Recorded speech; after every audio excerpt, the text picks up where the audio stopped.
పెద్దపల్లి జిల్లా రామగుండం కార్పొరేషన్ 39వ డివిజన్లో నివసిస్తున్న బాలుడిపై వీధి కుక్కలు దాడి చేశాయి. ఇంటి ముందు ఆడుకుంటున్న 4 ఏళ్ల చార్విక్ పై వీధి కుక్కలు గుంపుగా దాడి చేయడంతో చిన్నారి తల, కణితి, శరీర భాగాలపై తీవ్రంగా గాయాలయ్యాయి. గమనించిన కుటుంబ సభ్యులు చికిత్స కోసం ప్రభుత్వ ఆసుపత్రికి తీసుకెళ్లారు. గత కొన్ని రోజులుగా గోదావరి ఖనిలో కోతులతో పాటు వీధి కుక్కల బెడద తీవ్రమైందని స్థానికులు చెబుతున్నారు. పిల్లలు ఇంటి నుంచి బయటకు వెళ్లాలంటే భయాందోళనకు గురవుతున్నారని వారు తెలిపారు. కుక్కల సమస్యను నియంత్రించేందుకు రామగుండం కార్పొరేషన్ అధికారులు ప్రత్యేక చర్యలు తీసుకోవాలని స్థానికులు డిమాండ్ చేశారు.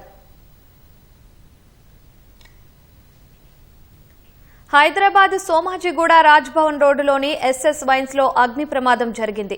ఉదయం సుమారు 6 గంటల సమయంలో వైన్స్ లోని ఫ్రిడ్జ్ లో మంటలు చెలరేగాయి. సమాచారం అందుకున్న అగ్నిమాపక సిబ్బంది ఘటనా స్థలానికి చేరుకుని మంటలను అదుపు చేశారు.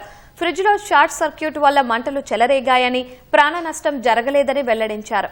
వేసవి సమయంలో అగ్ని ప్రమాదాల సంఖ్య పెరిగే అవకాశం ఉన్న నేపథ్యంలో ప్రజలు అప్రమత్తంగా ఉండాలని సూచించారు.